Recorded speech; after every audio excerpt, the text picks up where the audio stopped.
മാത്രം negative comments ആർക്കും കിട്ടിയിട്ടുണ്ടാവും ഇല്ല. എപ്പോഴെങ്കിലും ചേച്ചി ചിന്തിച്ചിട്ടുണ്ടോ എന്തുകൊണ്ടായിരിക്കും എനിക്ക് ഇത്ര മാത്രം നെഗറ്റീവ് കമന്റ്സ് വരുന്നത്? സുധിച്ചേട്ടന്റെ വൈഫായോണ്ട് തന്നെയാണ്. ഞാൻ അഭിനയിക്കുന്നത് അഴിഞ്ഞാടുക. കഴിഞ്ഞ ദിവസം കണ്ടൊരു വോയിസിൽ പറഞ്ഞേക്കുന്നത് അവള് എലിയുടെ മോന്തയുള്ളവളെ അങ്ങനെയൊക്കെയാണ് പറയാറ്. എക്സ്പോസ് ചെയ്യുന്ന രീതിയിലുള്ള ഡ്രസ്സിങ് ചേച്ചി ചെയ്ത് തുടങ്ങി. ഞാൻ പബ്ലിക്കായിട്ട് എക്സ്പോസ് ചെയ്യുന്ന ഡ്രസ്സ് ഇടുന്ന കുട്ടി കണ്ടിട്ടുണ്ട്. ഇനി ഇപ്പോഴും ചേച്ചിക്ക് ഇഷ്ടമുള്ളത് ഇട്ടോ, പ്രശ്നമില്ല. പക്ഷെ അന്ന് തുണി എടുക്കാൻ നടന്നാലും അതെന്റെ നോ പ്രോബ്ലം. അതെ, ന്യൂഡായിട്ട് ചെയ്യാൻ ഒരു ഇത് വന്നാൽ ചെയ്യുമോ? എക്സ്ട്രീം ലെവലൊന്നും ചെയ്യാൻ എനിക്ക് പറ്റത്തില്ലായിരിക്കും. ഇല്ലായിരിക്കും, ക്വസ്റ്റ്യൻ മാർക്കാണ്. എന്നാലും ചിലപ്പോൾ ചെയ്യാം ചെയ്യാതിരിക്കും. കാരണം ഇതെല്ലാം കേട്ട് ചിലപ്പോൾ ഞാൻ അങ്ങനെ ആയ തന്നെ ചെയ്യും. ഇത്രയും നാളും വെറുതെ കേട്ട് ഞാൻ സുധീനെ വിറ്റ് കാശുണ്ടാക്കുന്നു. ഞാൻ ചോദിക്കട്ടെ, ഈ കാശുണ്ടാക്കുന്നത് പറയുന്നവരൊക്കെയാണ് എനിക്ക് കാശ് ഇതിനകത്ത് ഇട്ട് തരുന്നത്. നല്ല വയറല്ലേ, ആ വയറ് കാണിക്കുന്നതിന് എന്താ വിഷയം? എനിക്ക് ആ വയറ് കണ്ടിട്ട് എനിക്ക് ഇഷ്ടമാണ്. ഞാൻ ആഫ്റ്റർ ഡെലിവറി എൻ്റെ വയറ് ഞാൻ ഒരുപാട് ഇഷ്ടപ്പെടുത്തു. കാരണം എൻ്റെ വയറ് ചാടിയിട്ടൊന്നുമില്ല. അങ്ങനെ ഒരു ചാടി ഇതിരിക്കുന്നതാണെങ്കിൽ ഞാനത് ഇടത്തില്ല, എനിക്കത് ഇണങ്ങത്തില്ല. ചേച്ചിയുടെ വരുമാനത്തിലാണോ ആ കുടുംബം മുന്നോട്ട് പോകുന്നത്? അതെ, അത് പറയുന്ന ആരടുത്ത് പറയാൻ ആർക്കും മനസ്സിലാവണില്ല. ഞാൻ ചെയ്യുന്ന കുറ്റം. അപ്പൊ അദ്ദേഹം ചോദിക്കുന്നത്, ആരാണല്ലോ അദ്ദേഹം ചോദിക്കുന്നുണ്ട്, ഞാൻ ചെയ്ത കുറ്റം എന്താണ്? റീല് ചെയ്ത് ഞെക്കിപ്പിടിക്കുന്ന. എവിടെ ഞെക്കിപ്പിടിച്ചെന്ന് എനിക്കറിയത്തില്ല. ഞെക്കിപ്പിടിക്കുന്നവര് കണ്ടിട്ടില്ല. ഇനിയിപ്പം നോക്കട്ടെ, അടുത്ത വല്ല വരുവാണെങ്കിൽ ഞെക്കിപ്പിടിച്ച് കാണിച്ചു കൊടുക്കാൻ പറയും. വാട്സാപ്പ് വഴി ഇംഗ്ലീഷ് പഠിക്കാൻ ഇംഗ്ലീഷ് കഫേ ഉള്ളപ്പോൾ ഇംഗ്ലീഷ് ഒരു വിഷയമേ അല്ല. English cafe presents you the perfect English. English cafe, we present you the perfect English. WhatsApp now 9633388575. Hello, welcome to variety media. ഞാൻ നൈനിഷ. ഇന്ന് ഞാൻ ഇന്റർവ്യൂ ചെയ്യാൻ പോകുന്ന ആളെ പറ്റി പറയുകയാണെങ്കിൽ, ഇന്ന് നമ്മൾ ഫേസ്ബുക്ക് തുറന്നാലും ഇൻസ്റ്റാഗ്രാം തുറന്നാലും ഈ ആളുടെ ഒരു വീഡിയോയോ അല്ലെങ്കിൽ ഒരു മുഖമോ കാണാതെ നമുക്കിന്ന് എന്താ പറയുക, കാണാതിരിക്കില്ല. അത്രയും നിറഞ്ഞിരിക്കുകയാണ് ഫേസ്ബുക്കിലും ഇൻസ്റ്റാഗ്രാമിലും ഒക്കെ. നമ്മുടെ കൂടെ ഉള്ളത് രേണുസുധി. വെൽക്കം. നമസ്കാരം. ചേച്ചി, ഞാൻ ഫസ്റ്റ് തന്നെ പറയട്ടെ, എന്തോ ആയിക്കോട്ടെ, എനിക്ക് ഭയങ്കര ഒരു ബോൾഡ് ലേഡി ആയിട്ട് എപ്പോഴും തോന്നിയിട്ടുണ്ട്. സത്യമായും തോന്നി. ഭയങ്കര ബോൾഡാണ്. എന്തോ അതിന്റെ ഉള്ളിലുള്ള ബാക്കിയൊന്നും ഞാൻ നോക്കുന്നില്ല. കാര്യം എന്താന്ന് വെച്ചാൽ, ഒരു ഹസ്ബൻഡിന്റെ വിയോഗം എന്ന് പറയുന്നത് തന്നെ സാധാരണ ഒരു സ്ത്രീയെ സംബന്ധിച്ച് അതിന്ന് പുറത്തേക്ക് വരാന്നുള്ളത് വളരെ വലിയ പ്രയാസമാണ്. അതിന്ന് എങ്ങനെയൊക്കെയോ പുറത്തേക്ക് വരുന്നു, എന്നിട്ട് വേറെ മേഖലയിലേക്ക് പോകുന്നു. ആ മേഖലയിൽ നെഗറ്റീവ് കമന്റ്സ് എന്ന് പറഞ്ഞാൽ എനിക്കറിയില്ല ഈ അടുത്ത കാലത്ത് ഇത്ര മാത്രം നെഗറ്റീവ് കമന്റ്സ് കിട്ടിയിട്ടുണ്ടോ എന്നുള്ളത്. അപ്പം അങ്ങനെയൊക്കെ ഉള്ളപ്പോഴും ചേച്ചി മുന്നോട്ട് തന്നെ പോവാണ്, പിന്നോട്ടില്ല. ഞാൻ പേഴ്സണലി എനിക്ക് അതിൽ ഭയങ്കരമായിട്ടുള്ള ഒരു അഭിമാനം തോന്നുന്നുണ്ട്. കാരണം ഇത്രയൊക്കെ ബോൾഡ് ആവാൻ ഒരു ലേഡീനെ കൊണ്ട് പറ്റുന്നല്ലോ എന്ന് ആലോചിച്ചിട്ട്. അപ്പൊ എന്താ ചേച്ചി, എങ്ങനെയാണ് ശരിക്കും ഇതൊക്കെ തരണം ചെയ്ത് മുന്നോട്ട് പോകുന്നത്? നമുക്ക് ഈ ജീവിതം തന്നെ ഒരു എന്താ പറയുക, നമ്മുടെ പാഠം തന്നെയാണ്. നമ്മളിൽ നിന്ന് സൂചിച്ചേട്ടൻ വേർപെട്ട് പോയി. അപ്പം നമുക്ക് താങ്ങും തന്നായിട്ട് നിന്ന ആളാണ് പോയത്. അപ്പം നമ്മളെ പറ്റി എല്ലാ വചനങ്ങളും നെഗറ്റീവും ഇതെല്ലാം കേട്ട് സത്യം പറഞ്ഞാൽ മനസ്സ് കല്ലായി മാറുകയാണ്. മരവിച്ച മനസ്സെന്നൊക്കെ കേട്ടില്ലേ? സോ അത് തന്നെയാണ് ഇപ്പം എന്നെ ഇപ്പം പറഞ്ഞ പോലെ ബോൾഡ് ആകാനുള്ളൊരു ശക്തി എന്ന് പറയണത്. ഓക്കെ. ഇപ്പൊ ഈ നെഗറ്റീവ് കമന്റ്സ് ഞാൻ പറഞ്ഞില്ലേ, ഈ അടുത്ത കാലത്തൊന്നും ഇത്ര മാത്രം നെഗറ്റീവ് കമന്റ്സ് ആർക്കും കിട്ടിയിട്ടുണ്ടാവും. ഇല്ല, അത്രയും കുറെ നെഗറ്റീവ് കമന്റ്സ് ആണ് ഉള്ളത്. അപ്പൊ എപ്പോഴെങ്കിലും ചേച്ചി ചിന്തിച്ചിട്ടുണ്ടോ എന്തുകൊണ്ടായിരിക്കും എനിക്ക് ഇത്ര മാത്രം നെഗറ്റീവ് കമന്റ്സ് വരുന്നത്? ഞാൻ സാധാരണ പറയുന്ന പോലെ സുധിച്ചേട്ടന്റെ വൈഫായോണ്ട് തന്നെയാണ്. സുധിച്ചേട്ടൻ മരിച്ചുപോയി. അപ്പൊ വിധവ എന്നൊരു സ്ത്രീ ഈ പറയുന്ന നെഗറ്റീവ് കമന്റ് പറയുന്നവരുടെ ഒരു തീമില് വീട്ടിലിരിക്കണം. ഇവരുടെ വർത്തമാനത്തിൽ അഴിഞ്ഞാടുക. ഞാൻ അഭിനയിക്കുന്നത് അഴിഞ്ഞാടുക. പിന്നെ എന്നെ കാണാൻ കൊള്ളത്തില്ലാത്തതുകൊണ്ടായിരിക്കണം അവരിങ്ങനെയാണെന്ന് പറയുന്നത്. അതാണ് അവരുടെ ഇത്. അവളെ കാണാൻ കൊള്ളത്തില്ല, അവളെ പല്ല എങ്ങനെ, അവളുടെ മോന്ത എങ്ങനെ. കഴിഞ്ഞ ദിവസം കണ്ടൊരു വോയിസിൽ പറഞ്ഞേക്കുന്നത് അവള് എലിയുടെ മോന്തയുള്ളവളെ അങ്ങനെയൊക്കെയാണ് പറയാറ്. അപ്പം അതുകൊണ്ടൊക്കെ അവരുടെ സങ്കല്പത്തിലുള്ള സൗന്ദര്യത്തിലുള്ള സ്ത്രീ അല്ലായിരിക്കും ഞാൻ. സോ അതുകൊണ്ടായിരിക്കും എന്നെ ഇങ്ങനെ നെഗറ്റീവ് പറയുന്നത്. ഞാൻ അഭിനയിക്കുന്നതിന് അഴിഞ്ഞാടുക എന്നൊക്കെ പറയുന്നത് അതുകൊണ്ടാകാം. അതുകൊണ്ടാണ് ഞാൻ പേഴ്സണലി എപ്പോഴും ചിന്തിച്ചിട്ടുണ്ട്, എന്തുകൊണ്ട് ചേച്ചിക്ക് ഇങ്ങനത്തെ ഒരു നെഗറ്റീവ് കമന്റ്സ് വരുന്നു എന്ന് തോന്നിയപ്പോൾ എനിക്ക് പേഴ്സണലി തോന്നിയ ഒരു കാര്യമാണ് കേട്ടോ. അത് ഞാൻ പറയുകയാണെങ്കിൽ എൻ്റെ പേഴ്സണൽ അഭിപ്രായമാണ്, അത് ശരിയാവണമെന്ന് ഇല്ല. ഞാൻ ചേച്ചി, അതായത് സുധിച്ചേട്ടൻ ജീവിച്ചിരിക്കുമ്പോൾ നമ്മൾ ചേച്ചിനെ കണ്ടിട്ടുണ്ട്. സ്റ്റാർ മാജിക്കിന്റെ ഒരു എപ്പിസോഡിൽ ചേച്ചിനെ കണ്ടിട്ടുണ്ട്. അല്ലാതെ സുധിച്ചേട്ടൻ്റെ കൂടെയുള്ള കുറേ വീഡിയോസിലും ഫോട്ടോസിലും ഒക്കെ ചേച്ചിനെ കണ്ടിട്ടുണ്ട്. പക്ഷെ അതിലുള്ള ഒരു രേണു ചേച്ചിനെയല്ല ആഫ്റ്റർ സുധിച്ചേട്ടൻ്റെ മരണത്തിന് ശേഷം നമ്മൾ കാണുന്നത്. ഈവൻ ഡ്രസ്സിങ് ഭയങ്കരമായിട്ട് മാറി. അന്നേ അങ്ങനെയൊക്കെ ഡ്രസ് ചെയ്യുന്ന ഒരാളായിരുന്നുവെങ്കിൽ അങ്ങനെ ചെയ്യുമായിരുന്നല്ലോ. പാവാടയും ബ്ലൗസും അതുപോലെ ഉടുപ്പൊക്കെയാണല്ലോ ഞാൻ ഇടുന്നത്. ഞാൻ സാരി ഒന്ന് സുചേട്ടനുള്ളപ്പോ ഞാൻ സാരി ഉടുത്തിട്ടേ ഇല്ല. ഇപ്പൊ പിന്നെ അഭിനയിക്കാനെങ്കിലും സാരി ഉടുക്കുന്നുണ്ട്. സാരി അല്ല, ഡ്രസ്സിങ് എന്ന് പറയുന്നത് തീർത്തും ഒരാളുടെ വ്യക്തിപരമായ സ്വാതന്ത്ര്യം മാത്രമാണ്. അതിപ്പോ ചേച്ചി ചെയ്യുന്ന ചേച്ചിയൊക്കെ നോക്കുകയാണെങ്കിൽ ചേച്ചിക്ക് ചെയ്യാം. അതിൽ യാതൊരുവിധ എന്താ പറയാ ഒരു എതിരഭിപ്രായവും എനിക്കില്ല. പക്ഷെ ഞാൻ ചിന്തിച്ചിട്ടുള്ള ഒരു കാര്യമാണത്. കാരണം അന്ന് കാണുമ്പോൾ ഇപ്പൊ കുറച്ചുകൂടി എന്താ പറയാ എക്സ്പോസ് ചെയ്യുന്ന രീതിയിലുള്ള ഡ്രസ്സിങ് ചേച്ചി ചെയ്ത് തുടങ്ങി. ഞാൻ പബ്ലിക്കായിട്ട് എക്സ്പോസ് ചെയ്യുന്ന ഡ്രസ്സ് ഇടുന്ന കുട്ടി കണ്ടിട്ടുണ്ടോ? ഒരു ഫോട്ടോഷൂട്ട്. അപ്പൊ എന്താണ് ഫോട്ടോഷൂട്ട്? അതെന്റെ ജോലിയല്ലേടാ. അതെ, അതിന്റെ ഭാഗമായിട്ട് എക്സ്പോസ് ചെയ്ത് എനിക്ക് ഇണങ്ങുന്ന രീതിയിലാണ് ഞാൻ എക്സ്പോസ് ചെയ്യുന്നത്. അതിനിപ്പോ ഓവർ ആണോ ഇല്ലെന്നൊന്നും അത് ഞാൻ നോക്കത്തില്ല. എനിക്ക് ഇണങ്ങുന്ന രീതി. മറ്റുള്ളവർക്ക് ചിലപ്പോ ഓവർ ആകാം. അതെ, അല്ല കുട്ടി പറഞ്ഞ പോലെ മറ്റുള്ളവർക്ക് ചിലപ്പോ ഓവർ ആകാം. ഞാൻ പറയുന്നത് ഒരു പക്ഷെ അതായിരിക്കാം എന്ന് എനിക്ക് തോന്നി. അതുവരെ കാണുന്ന ഒരു രേണു സുധിയല്ല മരിച്ചതിന് ശേഷം നമ്മൾ കണ്ടിട്ടുള്ളത്. ഇപ്പോ ഈ ഫോട്ടോഷൂട്ട് തന്നെ ഞാൻ എക്സാമ്പിൾ പറയട്ടെ. അങ്ങനെ ഞാൻ പറഞ്ഞല്ലോ, ചേച്ചിക്ക് ഇഷ്ടമുള്ള ഡ്രസ്സ് ധരിക്കാം, അതിൽ ഒരു പ്രയാസമില്ല. പക്ഷെ ഞാൻ എന്തുകൊണ്ട് നെഗറ്റീവ് അങ്ങനെ വന്നതാണോ എന്ന് എനിക്കൊരു ഡൗട്ട്. അതുകൊണ്ട് ഞാൻ ഒന്ന് ഷെയർ ചെയ്തതാണ്. ഒരു പക്ഷെ അങ്ങനെയൊക്കെ ഡ്രസ്സിങ് അന്നേ ചെയ്തിരുന്നുവെങ്കിൽ ഫ്രോക്ക് കാര്യങ്ങളൊക്കെ ഓക്കെ, കുഴപ്പമില്ല. അത് ഇപ്പോഴും ചേച്ചി ഇടുന്നുണ്ട്, അപ്പോഴും ഇടുന്നുണ്ട്. ഇനി ഇപ്പോഴും ചേച്ചിക്ക് ഇഷ്ടമുള്ളത് ഇട്ടോ, പ്രശ്നമില്ല. പക്ഷെ അന്ന് തുണി എടുക്കാൻ നടന്നാലും നോ പ്രോബ്ലം. അതെ, ചേച്ചിക്ക് ഇഷ്ടമാണെങ്കിൽ ചെയ്യാം, യാതൊരു. കാരണം എനിക്ക് തുണി എടുക്കാൻ നടക്കുമെന്ന് പറയുവേ. അല്ല, എനിക്ക് ഇഷ്ടപ്പെട്ട എനിക്ക് കംഫർട്ടായ ഡ്രസ്സാണ് ഞാൻ ഇടുന്നത്. അതേപോലെ ചേച്ചിക്ക് കംഫർട്ടായ ഡ്രസ്സിന് ചേച്ചിക്ക് ഇടാം, ഒരു പ്രശ്നമില്ല. പക്ഷെ അന്ന് ചേച്ചീനെ നമ്മൾ ഇന്ന് ചെയ്യുന്ന ഡ്രസ്സിൽ കണ്ടിട്ടില്ലായിരുന്നു. അതൊരു ആളുകൾ സൈഡിൽ നിന്ന് ചിന്തിക്കുമ്പോൾ ഒരു പക്ഷെ അതായിരിക്കാം. പക്ഷെ ഇന്നിപ്പോ നമ്മൾ അങ്ങനെ ചേച്ചീനെ കാണുന്നുണ്ട്. അപ്പൊ പെട്ടെന്ന് സുചേട്ടന്റെ മരണത്തിന് ശേഷം അങ്ങനെ ചേച്ചീനെ കാണുമ്പോൾ വേണേ ഞാൻ 2-3 ഒരു ഫോട്ടോഷൂട്ട് ഒന്ന് ഇവിടെ ഷെയർ ചെയ്യാം. പിന്നെ അടിപൊളി പാട്ടാണല്ലോ. ഓക്കെ, അപ്പം ഇങ്ങനെയൊക്കെ നമ്മൾ അന്ന് കണ്ടിട്ടില്ല. അപ്പൊ പെട്ടെന്ന് ഇങ്ങനെ കാണുമ്പോൾ സ്വാഭാവികമായി ആളുകളിൽ ഒരു നെഗറ്റീവ് കൂടി വരാൻ ചാൻസ് ഉണ്ടായിട്ടില്ലേ? അല്ല, അതിനകത്ത് നെഗറ്റീവ് കാണിക്കുന്ന എന്താന്ന് എനിക്കറിയാത്തത്. അതിനകത്ത് എന്താണ് ഞാൻ കാണിക്കുന്ന നെഗറ്റീവ് അത് പറയൂ. ഇല്ല, ഞാൻ പറഞ്ഞില്ലേ ചേച്ചിക്ക് നെഗറ്റീവ് ഇല്ലെങ്കിൽ അത് നെഗറ്റീവ് ഇല്ല. പക്ഷെ അല്ല, നമ്മൾ ഈ ഒരു ഫോട്ടോഷൂട്ടിൽ വരുമ്പോഴേ ഫോട്ടോഷൂട്ടല്ല, ആഡ് ഷൂട്ടിനകത്ത് എന്തോ ആവട്ടെ, ഫോട്ടോഷൂട്ട് അല്ല, അത് ഒരു പുറത്തുള്ളൊരു അബുദാബിയിലുള്ള ഒരു ബ്യൂട്ടി പാർലറിന് വേണ്ടിയിട്ട് അവർ നമുക്ക് ഇവിടെ വെച്ച് ചെയ്യാൻ വേണ്ടിയിട്ട് തന്നൊരു ആഡ് ഷൂട്ടാണ്. അപ്പം അവർക്ക് വീഡിയോസ് മാത്രമേ എടുത്തു കൊടുത്താൽ മതി. അപ്പം നമ്മൾ നമ്മുടെ മേക്കപ്പ് ആർട്ടിസ്റ്റും നമ്മളും വെച്ചിട്ടുള്ള ഒരു ഫോട്ടോ എടുത്തിട്ടില്ലായിരുന്നു. സോ അപ്പം നമ്മുടെ ആ ഫോട്ടോഗ്രാഫർ എടുത്ത ഫോട്ടോസാണ് അത്. ഫോട്ടോഷൂട്ടേ അല്ലായിരുന്നു. നമുക്ക് ആവശ്യമുള്ള ഫോട്ടോസ് നമ്മൾ എടുക്കുമല്ലോ, വെറുതെ ആണല്ലോ ഫോട്ടോ എടുക്കത്തില്ല എല്ലാവരും. സോ അങ്ങനെ എടുത്ത സാധനമാണ്. പിന്നെ എനിക്ക് ആ ഡ്രസ്സിനോട് ശരിയാണ്, കുട്ടി പറഞ്ഞ ശരിയാണ്, ഇതൊക്കെ കാണുമ്പോൾ തന്നെ ഇപ്പോൾ ഇത്ര മാറ്റമോ, അയ്യോ. മരണത്തിന് ശേഷം സുധിച്ചേട്ടനുള്ളപ്പോ എനിക്ക് ഫോട്ടോഷൂട്ട് വന്നിട്ടില്ല. വന്നിട്ടുണ്ടെങ്കിൽ ഒരു പക്ഷെ ഞാൻ ഇങ്ങനെ തന്നെ കാണിക്കും. അത് എന്റെ ഇഷ്ടമല്ലേ, സുധിച്ചേട്ടന്റെ ഇഷ്ടമല്ലേ? തീർച്ചയായും. പിടികിട്ടിയോ? സുധിച്ചേട്ടനുള്ളപ്പോ എനിക്കിപ്പോ ഫോട്ടോഷൂട്ട് ചെയ്യേണ്ട, അഭിനയിക്കേണ്ട കാര്യമില്ലായിരുന്നു. കാരണം ഞങ്ങളുടെ ഏട്ടന് ഞങ്ങൾക്കൊരു കുടുംബത്തിനൊരു താങ്ങായിരുന്നു, തണലായിരുന്നു. എനിക്കിപ്പോൾ അറിയാവുന്ന പണി ഇതാണ്. അത് ഞാൻ അന്ന് പറഞ്ഞാൽ ഞാൻ അഭിനയ സിംഹമൊന്നുമല്ല, എന്നെ കളിയാക്കുന്നതല്ല, ഞാൻ പഠിച്ചുകൊണ്ടിരിക്കുന്നതേ ഉള്ളടാ. ശിശുവാണ് അഭിനയത്തിൽ. ഇപ്പം എന്നെ വിളിക്കുന്ന ഓരോ ക്യാരക്ടർ, ഇപ്പം ആൽബം ആണെങ്കിലും ഷോർട്ട് ഫിലിം ആണെങ്കിലും സിനിമ വന്നിട്ടുണ്ട്, തിയേറ്റർ മൂവി വന്നിട്ടുണ്ട്. അതൊക്കെയാണെന്ന് പോലും വെറുതെ ഒന്നും അറിയാത്ത ഒരാളെ ചെന്ന് ചെയ്യിപ്പിക്കുമോ ഇവര്? നെഗറ്റീവ് കേട്ടാലെങ്കിൽ ഒന്നും അറിയാത്ത ഒരാളെ കൊണ്ട് ചെയ്യിപ്പിക്കുന്ന എനിക്ക് തോന്നുന്നില്ല. എന്തെങ്കിലും ഒരു ക്യാമറയ്ക്ക് മുന്നിൽ ഫേസ് ചെയ്യണമെങ്കിൽ അതിൻ്റെതായിട്ടുള്ള ധൈര്യം വേണം, ഇല്ലേ? ഈ പറയുന്ന ഈ നെഗറ്റീവ് പറയുന്ന ഏതെങ്കിലും ഒരുത്തനെ ഒന്ന് ക്യാമറയ്ക്ക് മുന്നിൽ ഞാൻ മാറി നിൽക്കാം, എൻ്റെ സ്ഥാനത്തൊന്ന് നിൽക്കാൻ പറ്റുമോ മാർക്കും എനിക്കറിയത്തില്ല. എന്ത് ഫ്രസ്ട്രേഷൻ. പിന്നെ ഡ്രസ്സിൻ്റെ കാര്യം, ഈ ഡ്രസ്സ് എനിക്ക് വേറെ ഒരു നെഗറ്റീവായിട്ട് എനിക്ക് തോന്നിയിട്ടില്ലടാ. എനിക്കത് അത്യാവശ്യം നല്ല ഇണങ്ങുന്നതായിട്ടാണ് എനിക്ക് തോന്നിയിട്ടുള്ളത്. മറക്കേണ്ട കാര്യങ്ങളെല്ലാം ഞാൻ മറച്ചു തന്നെയാണ് വെച്ചേക്കുന്നത്.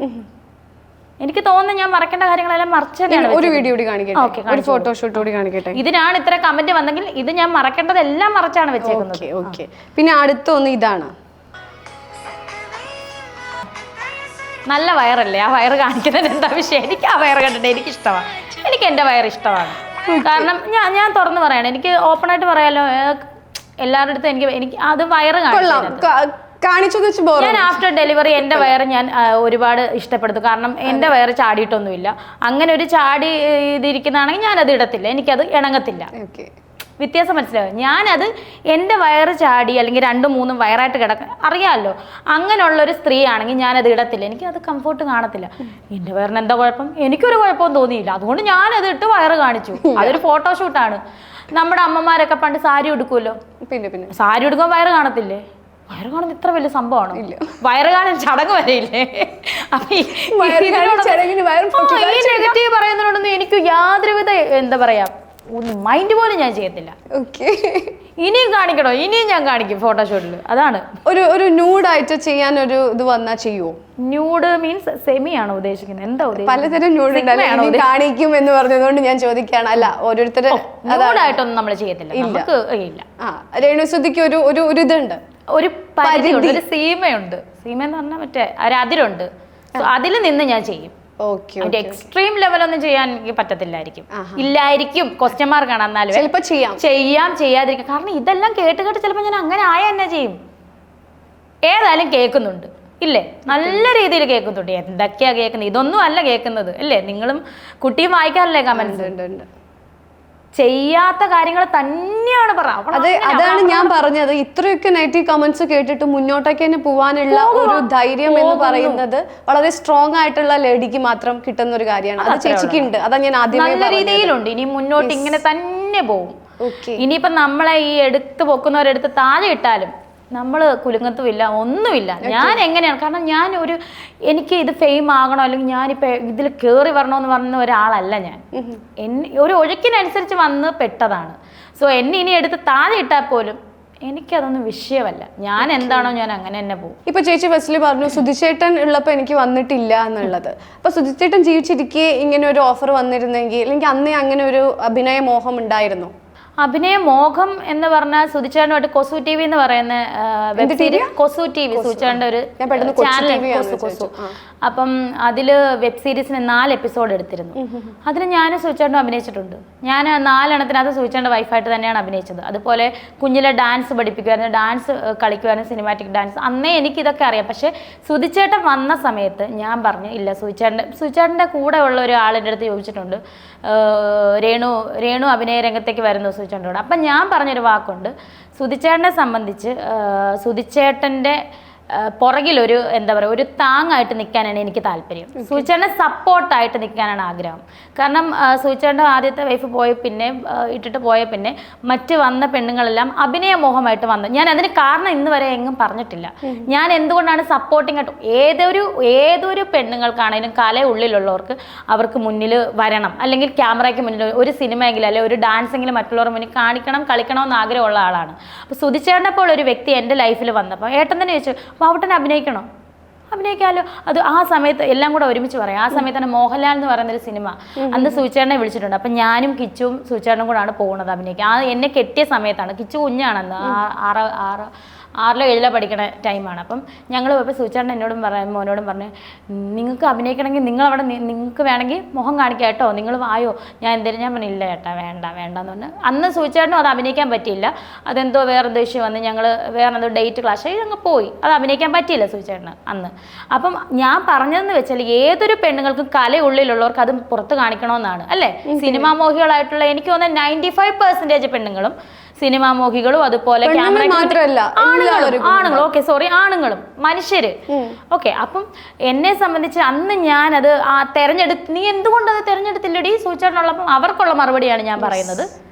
സുധിച്ചേട്ടന് ആദ്യത്തെ വൈഫ് ഇട്ടിട്ട് പോയപ്പോൾ അവർ ഇട്ടിട്ടോ അതെന്തോ ആട്ടെ അവർ വേർപിരിഞ്ഞു, അതല്ലെങ്കിൽ സുധിച്ചേട്ടൻ്റെ മകനെയും വിട്ടു പോയപ്പോൾ വേറെ ലൈഫ് തേടി പോയപ്പോൾ അവരിപ്പം നമുക്ക് പറയാൻ പറ്റില്ല, കാരണം അവർ ഈ ലോകത്തിലില്ല. സോ അവരുടെ ആത്മാവിന് നമുക്ക് നിത്യശാന്തി കിട്ടട്ടെ. സുധിച്ചേട്ടൻ്റെ അവരുടെ ആത്മാവിന് വേണ്ടിയിട്ട് ഞാൻ സത്യമായിട്ട് പ്രാർത്ഥിക്കാറുണ്ട് കേട്ടോ. 2 പേർ ആത്മാവിന് വേണ്ടിയിട്ട് പ്രാർത്ഥിക്കാറുണ്ട്, നിത്യശാന്തിയും കിട്ടട്ടെ. അപ്പോൾ അതുപോലെ ഞാൻ പറഞ്ഞു വന്നത് അന്ന് അവർ പോയപ്പോൾ, ആ ഒരു സ്ത്രീ പോയപ്പോൾ പിന്നീട് വന്നവരെല്ലാം വന്നിട്ടുണ്ട്. എന്നെ കെട്ടാവോ, ഞാൻ മോനെ നോക്കാം, വന്നിട്ടുണ്ട്, ഒരുപാട് പേര് വന്നിട്ടുണ്ട്. അവരെല്ലാം ഈ അഭിനയ മോഹവും ഡാൻസ് അല്ലെങ്കിൽ സുധിച്ചേട്ടനെ വെച്ചിട്ട് അഭിനയിക്കാം, സുധിച്ചേട്ടനെ വെച്ചിട്ട് സ്കിറ്റിൽ കയറാം, ഇങ്ങനെയുള്ള മോഹമായിട്ട് വന്നവരാണെന്ന് സുധിച്ചേട്ടൻ എന്നോട് പറഞ്ഞിട്ടുണ്ട്. പിടികിട്ടിയോ? അപ്പൊ ഞാനും കൂടെ അങ്ങനെ എന്നെ സുചേട്ടാ ഞാൻ അഭിനയിക്കാൻ അത് വളരെ എന്താ പറയാ തെറ്റിദ്ധാരണ ഉണ്ടാവും. അപ്പൊ സുചേട്ടൻ പറഞ്ഞൊരു വാക്കുണ്ട്, വാവുട്ടെ നിന്റെ അടുത്ത് ഒരാൾ ചോദിച്ചില്ലേ നിനക്ക് അഭിനയിക്കണം, എന്റെ മുന്നിൽ പുള്ളിയുടെ മുന്നിലാണ് ചോദിച്ചത് രേണുവിന് അഭിനയിക്കണമെങ്കിൽ അഭിനയിക്കും, ഒരു പ്രൊഡ്യൂസറാണ് കേട്ടോ. അപ്പം ഞാൻ പറഞ്ഞില്ല ഞാൻ സുചേട്ടൻ്റെ സപ്പോർട്ടിന്. അപ്പൊ എന്നോട് പറയാം വാവുട്ടെ ഇങ്ങനെ വിളിക്കണം, വാവുട്ടാ വാവുട്ടെ എന്തൊരു പെണ്ണാടി, നീ വേറെ വല്ലവരും അവിടെ പറഞ്ഞേ ഞാൻ അഭിനയിച്ചോളാന്ന് പറഞ്ഞു. വാവുട്ടെ ഇതാണ് എനിക്ക് നിന്നിൽ കണ്ട ഇഷ്ടം, പിന്നെ എൻ്റെ മോനെ സ്വന്തം മോനായിട്ട് കണ്ടത്. ഈ 2 ഗുണങ്ങളാണ് നിന്നിൽ ഞാൻ കണ്ടത്. ഞാൻ പറഞ്ഞത് മനസ്സിലായോ? ഞാൻ പേഴ്സണലി നിങ്ങൾ അറിയുന്ന സുധിച്ചേട്ടനെ നിങ്ങളെ അറിയുന്ന കുറെ ആള് എൻ്റെ ഫ്രണ്ട്സ് ആണ്. അപ്പൊ ഇപ്പൊ ഞാൻ ചോദിച്ചിട്ടുണ്ട് ഇവര് ശരിക്കും എങ്ങനെയായിരുന്നു, ഭയങ്കര സ്നേഹത്തിൽ എന്നെ ആയിരുന്നോ എന്ന് ഞാൻ ചോദിച്ചിട്ടുണ്ട്. നമുക്ക് അറിയില്ലല്ലോ, ഇപ്പോഴല്ലേ രേണു ചേച്ചിനെ നമ്മൾ കാണുന്നത്. അപ്പൊ അവര് പറഞ്ഞിട്ടുണ്ട് എൻ്റെ അടുത്ത്, അതെ അവര് ഉണ്ടായിരുന്നപ്പോ വളരെ സ്നേഹത്തിൽ ജീവിച്ചുകൊണ്ടിരുന്ന 2 പേര് തന്നെ ആയിരുന്നു എന്നുള്ളത്. അധികം വർഷമൊന്നും ഇല്ലായിരുന്നു, 5-6 വർഷം ദാമ്പത്യമേ ഉള്ളൂ. അതെ, ഞാൻ മീൻസ് അറിഞ്ഞ് ചോദിച്ചവരൊക്കെ അങ്ങനെ ഒരു അഭിപ്രായം തന്നെയാണ് എനിക്ക് കിട്ടിയത് ചേച്ചി. കാരണം നിങ്ങൾ വളരെ സ്നേഹത്തിൽ ജീവിച്ചുകൊണ്ടിരുന്ന 2 പേര് തന്നെ ആയിരുന്നു എന്നുള്ളത് ഈ കോമഡി സ്കിറ്റ് ചെയ്യുന്നവരൊക്കെ എനിക്ക് പേഴ്സണലി അറിയാം, അവർ എൻ്റെ അടുത്ത് പറഞ്ഞിട്ടുണ്ട്. അപ്പൊ അത് കേട്ടപ്പോൾ എനിക്ക് മനസ്സിലായി, ഇപ്പൊ പലരും അതേപോലെ കമന്റ്സ് പറയുന്നുണ്ട് ഇവൾ സുധീനെ വെച്ചിട്ട് ഭയങ്കരമായിട്ട് റീച്ച് ഉണ്ടാക്കാൻ വേണ്ടി മാത്രം വന്നിട്ടുള്ളതാണ്. സുധീനെ വെച്ചിട്ട് റീച്ച് ഉണ്ടാക്കിയിട്ട് എന്റെ അക്കൗണ്ട് ബാലൻസ് തന്നെ കൂടാത്തത്. എനിക്കൊരു യൂട്യൂബ് ഞാൻ ഉടനെ തുടങ്ങും. നല്ലതാ കാരണം നിങ്ങൾ വെച്ച് എത്ര ആളുകൾ ഞാൻ യൂട്യൂബ് എന്താ എനിക്ക് യൂട്യൂബ് ചാനൽ തുടങ്ങിക്കൂടെ? പിന്നെന്താ, തീർച്ചയായും ചെയ്യാം. ഇത്രയും നാളും വെറുതെ കേട്ടു ഞാൻ സുധീനെ വിറ്റ് കാശ് ഉണ്ടാക്കുന്നു. ഞാൻ ചോദിക്കട്ടെ, ഈ കാശ് ഉണ്ടാക്കുന്നത് പറയുന്നവരൊക്കെയാണ് എനിക്ക് കാശ് ഇതിനകത്ത് ഇട്ട് തരുന്നത്? അല്ലല്ലോ. ഇപ്പം എൻ്റെ കുടുംബം കഴിയണമെങ്കിൽ ഞാൻ പുറത്ത് ഇറങ്ങി അധ്വാനിക്കണം, അല്ലെങ്കിൽ ഈ ഒരു വരുമാനം ഉള്ള എനിക്ക്. എൻ്റെ പപ്പായ്ക്ക് ജോലിക്ക് പോകാൻ പറ്റത്തില്ല, അസുഖം ഉള്ളതുകൊണ്ട്. സുചേട്ടൻ മരിക്കും. ചേച്ചിയുടെ വരുമാനത്തിലാണോ ആ കുടുംബം മുന്നോട്ട് പോകുന്നത്? അതെ, അത് പറയുന്ന ആരടുത്ത് പറയാൻ ആർക്കും മനസ്സിലാവണില്ല. അതെ അതെ അതെ അതെ അതെ എൻ്റെ വരുമാനത്തിൽ തന്നെയാണ് പോകുന്നത്. പിന്നെ വിധവാ പെൻഷൻ ഉണ്ട്, പിന്നെ ചേച്ചിയൊക്കെ ഒരു ചെറിയ ജോലിയുണ്ട്, അവൾ എന്തെങ്കിലുമൊക്കെ കൊണ്ട് തരും, അങ്ങനെയാണ് പോകുന്നത്. ഓക്കെ, അപ്പൊ പിന്നെ നമ്മൾ പണിയെടുത്തല്ലേ പറ്റൂ. പിന്നെ പണിയെടുക്കണ്ടേ? തീർച്ചയായും വേണം. പിന്നെ ഈ പറയുന്നവർ എന്റെ പൊന്നേ കമന്റ് കണ്ടു, ഇതിന് മാത്രം എന്താ ഞാൻ ചെയ്യുന്നെന്നാ ഞാൻ ആലോചിക്കുന്നത്. സീരിയസ്ലി. അപ്പൊ ഞാൻ ഓർക്കും ഇപ്പൊ കുറച്ച് മുന്നേ പറഞ്ഞ പോലെ ഈ പറഞ്ഞെല്ലാം കേട്ട് ഞാൻ നാളെ എന്നായി തരുമെന്ന് എനിക്ക് തന്നെ അറിയത്തില്ല കേട്ടോ. അതെ അതെ അതെ അതെ വേണമെങ്കിൽ എല്ലാം എനിക്കറിയത്തില്ല, കാരണം അതുപോലെ ഞാൻ കേൾക്കും, ഒന്നും ഒരെണ്ണത്തിന് പോലും ഒരു എന്താ പറയാ കേൾക്കാതിരിക്കുന്നില്ല ഞാൻ. സോ അങ്ങനെ ആയി പോകുന്ന എനിക്കറിയില്ല കേട്ടോ എന്തായി തീരുമെന്ന്. ഇപ്പം അതിപ്പോൾ ഞാൻ ഇത്രയും പറയാൻ കാര്യം എന്താണെന്ന് വെച്ചാൽ, എന്തുകൊണ്ട് ഇത്ര നെഗറ്റീവ് കമൻറ്റ്സ് വരുന്നു എന്നുള്ളത് നമ്മൾ ചർച്ച ചെയ്യുമ്പോൾ ഒരു പക്ഷേ അങ്ങനെ ആയിരിക്കാം അല്ലേ? പെട്ടെന്ന് നമുക്ക് വന്നൊരു മാറ്റം ആളുകളിൽ ഒരു നെഗറ്റീവ് വരാൻ ഇടയാക്കിയിട്ടുണ്ടാകാം, സ്വാഭാവികം അല്ലേ? ഈ അടുത്ത് ഒരു ലേഡി വളരെ രൂക്ഷമായിട്ട് വിമർശിക്കുന്നതായിട്ട് ഞാൻ കാണാനിടയായി. ഒരു പോലീസ് സ്റ്റേഷനിലാണെന്ന് തോന്നുന്നു, സത്യാവസ്ഥ എന്താണെന്ന് എനിക്കറിയില്ല. എന്തായാലും ഞാൻ ആ വീഡിയോ പോലീസിനെ വിളിച്ച് പറയാന്നൊക്കെയാണ് കേട്ടത്. സത്യം എനിക്കറിയില്ല. സത്യത്തിൽ ഞാൻ കേൾക്കണമല്ലോ, ഷെയർ ചെയ്യാം. കട്ടക്കലിപ്പ് എന്താന്ന് കേക്കട്ടെ. അല്ല ഞാൻ ഇതിന് മാത്രം എന്ത് കുറ്റം ചെയ്തെന്ന് അറിയണ്ടേ? ഓക്കെ, ഞാൻ ഒന്ന് ഷെയർ ചെയ്യാം ചേച്ചിക്ക്. ഞാൻ ശശികലയാണ്. ഞാനൊരു കാര്യം എന്റെ ശ്രദ്ധയിൽപ്പെട്ടത് പറയാനാണ്. നമ്മൾ 10,480 രൂപ കൊടുത്ത് ഈ ചാർജ് ചെയ്യുന്ന ഫോണിൽ ഒരു ഭർത്താവ് മറ്റുപോയ സ്ത്രീ എന്നും പറഞ്ഞ് നാട്ടുകാരുടെ മുഴുവൻ ഏതു നേരവും സംസാരിച്ചുകൊണ്ട് വീഡിയോ ചെയ്യുന്നു. കണ്ട എല്ലാവരും വീഡിയോ റീൽസും ഒക്കെ ഒത്തിരി ചെയ്യുന്നുണ്ട്, നല്ല പിള്ളേരി നാട്ടിലുണ്ട്. ഈ സ്ത്രീയെ കൊണ്ടുപോയിട്ട് ഈ ആണുങ്ങൾ ഞെക്കുന്നതും നോക്കുന്നതും കാണിക്കാൻ വേണ്ടി എന്തിനാണ് സാറേ ഈ റീൽ എന്നുള്ള പേരിൽ പെൺപിള്ള കോപ്പറായി കാണിക്കുന്നത്? ഈ കൊല്ലം ഒരുത്തന്റെ ഭാര്യയാണ് ഇവിടെ എന്നാ പറയുന്നത്. 2 ആമക്കളൊക്കെ ഉണ്ട്, ഒരു കുഞ്ഞേ ഉള്ളൂ, നിങ്ങൾക്ക് 10-13 വയസ്സുണ്ട്. എന്തോരം ഇന്ത്യയിൽ മൊത്തം എന്തോരം ഹിന്ദിയും നമ്മൾ തമിഴും ഒക്കെ കാണാറുണ്ട്, എന്തോരം നല്ല കുട്ടികളുണ്ട്. ഈ പെൺപിള്ളക്ക് വല്ല തൊഴിലുറപ്പിനും വിട്ടൂടെ? എന്തിനാണ് സാറേ ഇവർ ഈ കോപ്പറായും കാണിക്കുന്നത്? നമ്മുടെ കൊച്ചു കുഞ്ഞുങ്ങളൊക്കെ ഇൻസ്റ്റാഗ്രാം ഫോളോവേഴ്സായിരിക്കും കൂടുതൽ, ഫോൺ അഡിക്റ്റാണ് വെച്ചവര്. അപ്പൊ അങ്ങനെയുള്ള കുട്ടികൾ മോശമാകെയല്ലേ ഈ സ്ത്രീ കാരണം? ഇവര് റീൽസ് എന്നും പറഞ്ഞ് കാണിക്കുന്നവളൊക്കെ കെട്ടിപ്പിടിക്കുന്നു, ഞെക്കുന്നു, ഉമ്മ വെക്കുന്നു. ഈ പകൽ പട്ടാപ്പകൽ നാട് റോഡായിട്ട് വരും. ഇപ്പൊ ഈ കൊച്ചിയിലെ കണ്ടതെന്നോണം കാണിച്ചിട്ട് വണ്ടിക്കാരെല്ലാം കൂടി തെളിവ് വെച്ച് കുറവുണ്ട്. ഇതിനെ പിടിച്ചൊന്ന് ജയിലിടാം, വല്ല വഴിയുണ്ട്. ഈരാൻ പറ്റിക്ക് മരപ്പട്ട് കൂട്ടി പോലെ 2-3 അവന്മാരും ഉണ്ട്. നേരെ വിളിക്കുമ്പോ തൊട്ട് ഇവരെന്തോ ചെയ്യുന്നുണ്ട്, അതിന്റെ ഷൂട്ടും കൊണ്ട് നടക്കരുത്. എല്ലാ ഷൂട്ടാണ് അറിയാൻ വരാം. നല്ല മര്യാദക്ക് അഭിനയിക്കുന്ന സിനിമാ നടികൾക്ക് ഇന്നത്തെ കാലത്ത് പിന്നെ കമ്മീഷൻ പറഞ്ഞപ്പോ ഓരോരുത്തരും കൂടി അകത്ത് കയറി ചെയ്തത് നമ്മൾ കണ്ടതാണ് ഒത്തിരി കേരളം. അവർക്ക് പോലും മര്യാദക്കൊന്ന് എന്തെങ്കിലും ഒരു ചെറിയ വീട്ടുകൾ നടത്താൻ വേണ്ടി ഒരു പരിപാടിക്ക് ഇറങ്ങാൻ പറ്റാത്ത കാര്യമാണ്. നല്ലതിനൊക്കെ കണ്ടാലൊന്നും ആരും വിടുകയില്ല. അവന്റെ പേരിലാണ് ഇറങ്ങിയിരിക്കുന്നത്. ഇവക്കൊന്നും മര്യാദക്ക് തിരിക്കാൻ എന്റെ സാറേ അവളുടെ പ്രോസപ്പുകളാണ് ഞാൻ തോന്നുന്നു താഴെ വീഴും. എന്തോ ഒരു സ്ത്രീയാണെന്ന് എനിക്കറിയാം, ഇത്രയും ഉളുപ്പില്ലാത്ത ഒരു സ്ത്രീ. മര്യാദക്കൊന്നും ക്യാമറ ക്ലോസ് ചെയ്ത് തിരിക്കാനുള്ള ഒരു ഇതുപോലും ഇല്ല. ഇനിയുണ്ട്, പക്ഷേ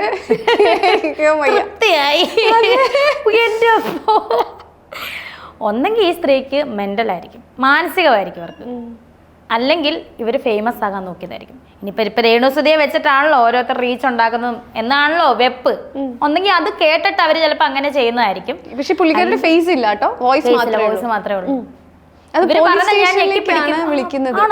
അപ്പോ ഒരാളുടെ ഒരു നെഗറ്റീവ് കാരണം ഒരു പോലീസ് സ്റ്റേഷനിലേക്കൊക്കെ വിളിച്ച് പറയാന്ന് പറയുമ്പോ എന്ത് നെഗറ്റീവ്, ഞാൻ എന്താ ഇവരോട് ചെയ്ത്? എനിക്ക് ഒരു പേഴ്സണലി ഒരു ബന്ധമില്ല. ഈ സൗണ്ട് ഈ പേട്ട് സൗണ്ട് ഞാൻ ഇന്ന് വരെ കേട്ടിട്ടില്ല ഗൈസ്. ഞാൻ ഈ പേട്ട് സൗണ്ട് കേട്ടിട്ടില്ല. അങ്ങനെ എന്നെ പറയും.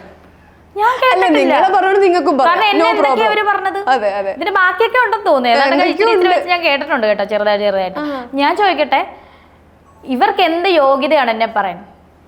എനിക്കറിയത്തില്ല. ഞാൻ ഇവരുടെ മകൻ കെട്ടാൻ പോയില്ല, പിടിക്കാൻ പോയില്ല, ഇവരുടെ ഭർത്താവിനെ ഒന്നും ചെയ്യാൻ പോയില്ല. പിന്നെ ഇവരെന്തുകൊണ്ട് എന്നെ പേഴ്സണലി അറിയത്തേ ഇല്ല ഞാൻ ചെയ്യുന്ന കുറ്റം. അപ്പൊ അദ്ദേഹം ചോദിക്കുന്നു, ആരാണല്ലോ അദ്ദേഹം ചോദിക്കുന്നുണ്ട്, ഞാൻ ചെയ്ത കുറ്റം എന്താണ്? റീൽ ചെയ്ത് ഞെക്കിപ്പിടിക്കുന്ന. എവിടെ ഞെക്കിപ്പിടിച്ചെന്ന് എനിക്കറിയത്തില്ല.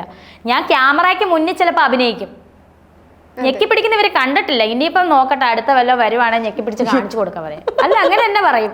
കാരണം കേൾക്കുന്നതിനൊരു പരിധിയുണ്ട് കുട്ടി, പരിധിയുണ്ട്. ഇവരെന്താണ് ഉദ്ദേശിക്കുന്നത്? എനിക്ക് നല്ല ദേഷ്യം വരുന്നുണ്ട് ഇവരുടെ അടുത്ത് ഈ സൗണ്ട് കേട്ടിട്ട്. ഞാനും മനുഷ്യനാണ്, കല്ലോ പ്രതിമയോ ഒന്നുമല്ല. ഇതൊന്നും കേട്ട് ഞാൻ വിഴുങ്ങാൻ വേണ്ടിയിട്ടല്ല. എന്റെ സ്ഥാനത്ത് വേറെ വല്ലവരും വരുന്ന ഇവരെ ഇപ്പൊ ജയിലിൽ അടച്ചേനെ ഇല്ലേ? ഇവർ അതുപോലത്തെ വൃത്തികേടല്ലേ പറഞ്ഞ് ഞെക്കി പിടിക്കുന്ന. ആരുടെ എന്നെ ഞെക്കി പിടിക്കുന്നേ പറയുന്നത്? എനിക്കറിയത്തില്ല. ഇവർക്ക് ഒന്നെങ്കിൽ മാനസികമായിരിക്കും. ഇവർ കേൾക്കുന്നുണ്ടെങ്കിൽ ഇവരെ ഓർത്തോണം. നിങ്ങൾക്ക് ഒന്നെങ്കിൽ മാനസികമായിരിക്കും. മക്കളായിട്ടുള്ളവർ ഇവരെ വല്ല ചികിത്സിപ്പിക്കും, അങ്ങനെ തന്നെ പറയും. ഇതിനകത്ത് ഇനി എന്ത് നെഗറ്റീവ് വന്നാലും ഞാൻ അങ്ങനെ തന്നെ പറയും. കാരണം അത് മുഴുവൻ നിങ്ങൾ കേൾക്കണം, എന്തൊക്കെയാണ് പറയുന്നതെന്ന്. ഇങ്ങനെയൊക്കെ പറയാം. ഞാൻ ഇവരോട് എന്ത് തെറ്റാണ് ഈ സ്ത്രീയോട് ഞാൻ ചെയ്തത്? കമന്റ് വരാം, അവരുടെ കൈത്തരിപ്പ് മാറ്റാൻ വേണ്ടി കമന്റ് ഇടാം.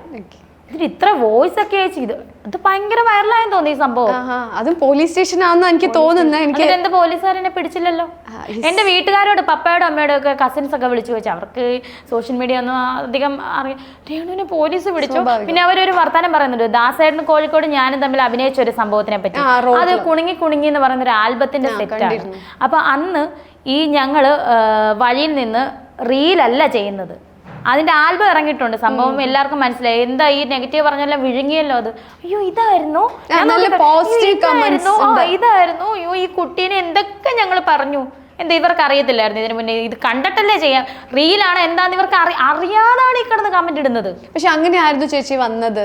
ദാസേട്ടനും രേണുവും കൂടി നടുറോട്ടിൽ കളിക്കുന്ന കോപ്രായം എന്നൊക്കെ പറഞ്ഞിട്ടാണ് ഈ പറഞ്ഞ പോലെ റീച്ചിന് വേണ്ടി പലരും പലതിടും. അതെ അതെ, അത് ശരിയാണ്. പിടികിട്ടിയോ? എന്നാലേ ആൾക്കാർ കാണത്തുള്ളൂ, ഇല്ലയോ? തീർച്ചയായും. അപ്പം ഞങ്ങൾ രണ്ടും കളിക്കുന്ന അന്ന് ആ വന്ന എന്താ പറയാ, അത് ദാസേട്ടനും പറയുന്നുണ്ട്, അത് ഞങ്ങളുടെ ക്രൂ ആണ് വന്നത്, ഡാൻസേഴ്സ് ആണ് വന്നത്. പുള്ളി ഒരു ലൈവിൽ വന്ന് പറഞ്ഞായിരുന്നു, ഞാനും അങ്ങനെ പറഞ്ഞു. എന്നിട്ടും സോറി ഈ സ്ത്രീ എന്താ പറഞ്ഞ അങ്ങനെ തന്നെ പറയും. കാരണം എന്നെ വെറുതെ എന്നെ എലിമോന്താ മറ്റോളും മറിച്ചോളം എന്ന് ഇവരെ തള്ളേന്നുണ്ടെങ്കിൽ എനിക്കൊരു വിഷയമില്ല. ഇനി ഇതിന്റെ പേരിൽ ഞാൻ അഹങ്കാരിയാന്ന് പറഞ്ഞാലും വിഷയമല്ല എനിക്ക്. കാരണം എന്നെ പറയാൻ തന്നെ മാക്സിമത്തിന്റെ അപ്പുറം ഇവർ പറഞ്ഞു കഴിഞ്ഞു. സത്യം. ഞാനും മനുഷ്യനാണ്, ദേഷ്യം എനിക്കും ഉണ്ട്. ഒന്നാമത്തെ കാര്യം ഇപ്പൊ ഒന്നും കൂടെ ഫ്രസ്ട്രേഷൻ ആയിട്ടിരിക്കുക, നല്ല ദേഷ്യം വരും. ഇവരിപ്പോ എന്റെ മുന്നിൽ കിട്ടണം. നിങ്ങൾ എവിടെ ഉണ്ടെങ്കിലും എന്റെ മുന്നിൽ ഒരു ദിവസം വരണം. നിങ്ങളെ ദൈവം എന്ന് പറയുന്നൊരു ശക്തി ഉണ്ടെങ്കിൽ നിങ്ങളെ എന്റെ മുന്നിൽ എത്തിക്കും. ഈ നെഗറ്റീവ് ചെയ്യും. ഇൻ കേസ് മുമ്പിൽ വന്ന എന്ത് ചെയ്യും? ഈ അവസരത്തിൽ ഞാൻ എന്തും ചെയ്തു പോകും. ആരുമില്ലെങ്കിൽ കാല് പിടിച്ചിട്ടാണ് അമ്മച്ചി എന്നെ പറ്റി ഇങ്ങനെ പറയരുത്, എന്തെങ്കിലും പറയാലോ. സത്യം, സീരിയസ് ആയിട്ടും. അതെ, നമുക്ക് എത്ര നെഗറ്റീവ് കമന്റ്സ് ആയിട്ട് നമുക്ക് പ്രശ്നമില്ല. കൈത്തരിപ്പ് തീർത്തോട്ടെ അവര്. ടൈപ്പ് ഇങ്ങനെ പറഞ്ഞോട്ടെ. അത് ഞാൻ ചില സമയത്ത് റിപ്ലൈ കൊടുക്കാറുണ്ട്. ഞാൻ കണ്ടു. പരത്തെറി എന്നെ വിളിക്കുന്നത്, പരത്തെറി മാക്സിമത്തിന് എക്സ്ട്രീമിന്റെ അപ്പുറത്താണ് എന്നെ വിളിക്കുന്നത്. നിങ്ങൾക്ക് ഇൻസ്റ്റാഗ്രാമിൽ വല്ല വരുമാനം കിട്ടുന്നുണ്ട്? അത്രമാത്രം കമന്റ്സ്. അങ്ങനെയായിരുന്നു ഞാനിപ്പോ കോടീശ്വരി ആയേനെ. സത്യം. എന്റെ അക്കൗണ്ട് ബാലൻസ് ഞാൻ ചെക്ക് ചെയ്ത് വേണം കാണിച്ചു തരാം. ഇപ്പൊ എത്ര രൂപ ഉണ്ടാവും അക്കൗണ്ടിൽ? കഴിഞ്ഞ ദിവസം ഒരു എന്താ പറയാ ഷോർട്ട് ഫിലിം അല്ലല്ലോ, ഇന്നലെ ഒരു പരസ്യ ചിത്രം ചെയ്തായിരുന്നു ട്രിവാൻഡ്രത്ത്. അത് നാളെ ഇറങ്ങും. അത് നല്ല ഒരു അടിപൊളി പരസ്യ ചിത്രമാണ്. നമ്മുടെ അത് ഒന്നും കൂടെ പറയട്ടെ, നമ്മുടെ പഴയ ഓട്ടോഗ്രാഫ് ഇല്ലേ, സിനിമ സീരിയല്, അതിന്റെ സെയിം ലൈക്ക് സാധനമാണ്. അത് വെറൈറ്റി. കോളേജ് കുട്ടിയായിട്ടാണോ? കോളേജല്ല, സ്കൂൾ എനിക്ക് പക്ഷെ തള്ളച്ചീന്നൊക്കെ വരും, കമന്റ് വരും. എന്റെ മോനെ ഇതില് അപ്പൊ അത് അടിപൊളി സംഭവം. ഞാനാണ് നായിക അതിനകത്ത്. ജെയിംസോ ആ ഒരു വെളുത്ത് എല്ലാരും നല്ല കളറുള്ള നായകനുണ്ട്. നായകൻ ഈ സൈഡിൽ നിൽക്കുന്ന ചെറുക്കൻ ഏതാ കാണിക്കും? ഞാൻ അതൊന്ന് കാണിക്കാം. ഇതിൽ ആരാന്നെല്ലാം ഒരേ പ്രായക്കാരി. ഇത് സന്തൂർ. അവർക്ക് എല്ലാരും കല്യാണം കഴിച്ചവരാണ് കേട്ടോ. അവർ രണ്ടുപേരും ഇവരെല്ലാം കല്യാണം കഴിച്ച. പക്ഷെ ഒരു കുഞ്ഞുള്ളത് ചേച്ചി മാത്രമല്ല, അവർക്കും കുഞ്ഞുങ്ങളുണ്ട്. അപ്പൊ എല്ലാരും കൂടിയാണല്ലോ. വരാൻ പോകുന്ന കമന്റ് എങ്ങനെയായിരിക്കും ഇതിന്? തള്ളച്ചിയെ ഉടുപ്പിടിപ്പിച്ചോണ്ട് വന്നേക്കുന്നു യൂണിഫോം. ഈ തള്ളക്ക് നാണമില്ലേ? പന്നത്തള്ള കൊച്ചു പിള്ളേരെ പിടിക്കാൻ നടക്കുവാണോ ഇവള്? ഇതൊക്കെ വരും. കരുതി ഇരുന്നോണ്ട് ഇതൊക്കെ വരെ രേണു സുധി. ഞാൻ എന്നോട് പറയുകയാണ്, രേണു നാളെ വരുന്ന കമന്റ്സ് ആണ് പിള്ളേരെ പോലും നീ വെറുതെ വിടുന്നില്ലോ. തള്ളച്ചി യൂണിഫോം ഇട്ടോണ്ട് ഇറങ്ങിയേക്കോ അമ്മച്ചി. അതെ, അമ്മച്ചി. പക്ഷെ ഞാൻ ഒരു കാര്യം പറയട്ടെ, ഇപ്പം രേണുസുധിയുടെ ഒന്ന് കുറച്ച് മാറി വരുന്നുണ്ട്. കാര്യം മീൻസ് ഒരു നെഗറ്റീവ് ഇപ്പൊ നെഗറ്റീവ് കമന്റ്സ് മാറി പയ്യെ പോസിറ്റീവിലേക്ക് വരുന്നുണ്ട്. ശ്രദ്ധിച്ചിരുന്നോ? നല്ല പോസിറ്റീവാണ്. എന്ത് പറ്റിയോ ജനങ്ങൾക്ക് മൊത്തം ഭ്രാന്തായതാണ്. എനിക്ക് ഭ്രാന്തായത് എനിക്കറിയത്തില്ല. ഒന്നും കിട്ടുന്നില്ലല്ലോ നെഗറ്റീവ് അതിനകത്ത്. അതെ, എന്താ ഇഷ്ടം ശരിക്കും? ഏത് കമന്റ്സ് വരാനാണ് ഇഷ്ടം? പോസിറ്റീവ് ആണോ നെഗറ്റീവ് ആണോ? കേട്ട് നെഗറ്റീവ് ആണ്. ഇപ്പൊ നെഗറ്റീവ് എനിക്ക് ഓരോ പ്രചോദനം. കാരണം എന്ത് വന്നാലും നെഗറ്റീവ് വരുവോടാ. ഇതിപ്പം ഈ കുണുങ്ങിക്ക് എന്ത് സംഭവിച്ചെന്ന് എനിക്ക് അറിയത്തില്ല. ആൾക്കാർക്ക് വല്ല ലോട്ടറി അടിച്ചിരുന്ന സമയത്തായിരിക്കും ഇങ്ങനെ ടൈപ്പ് ചെയ്തെന്ന് തോന്നുന്നു. എനിക്ക് തോന്നുന്നില്ല. നെഗറ്റീവ് വരും, ഇനിയും വരും. എന്ത് കേട്ടാലും സന്തോഷം. പക്ഷെ ഈ പോസിറ്റീവ് രണ്ടും അക്സെപ്റ്റബിൾ ആണ്. ഈ മൈൻഡ് നെഗറ്റീവും വിഴുങ്ങും, പോസിറ്റീവും വിഴുങ്ങും. ഇപ്പൊ റീസെന്റ് നടന്ന ഇന്റർവ്യൂസിലൊക്കെ ചേച്ചിക്ക് വളരെ നല്ല അഭിപ്രായമാണ് വരുന്നത്. ആണോ? വായിച്ചില്ല?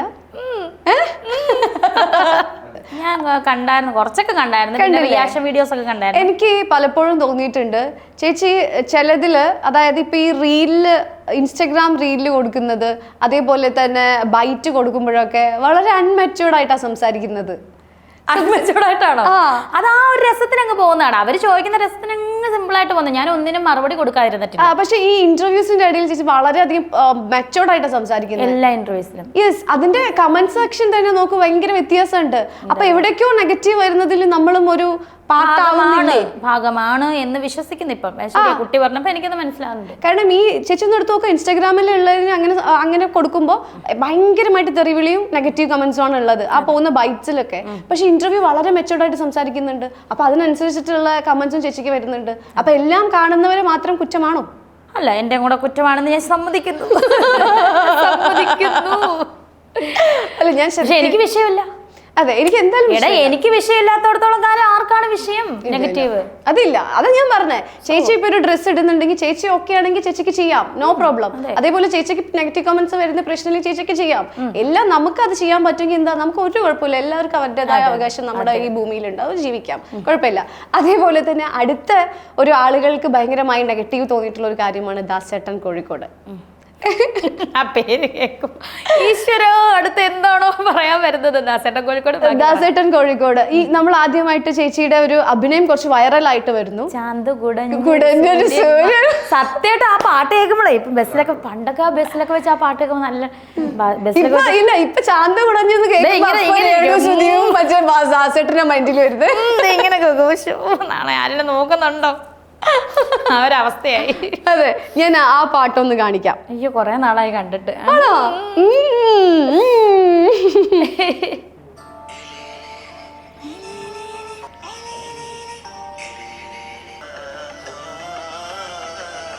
ഇതാട്ടോ ഞെക്കിപ്പിടുത്തോന്നൊക്കെ. അതെ അതെ, ഇതാണോ ഞെക്കിപ്പിടുത്തം? ഞെക്കിപ്പിടുത്തം. ഓ, എന്റെ പുറകെ ഓടുന്ന ക്യാമറാമാന് ദാസേട്ടന്റെ പുറകെ.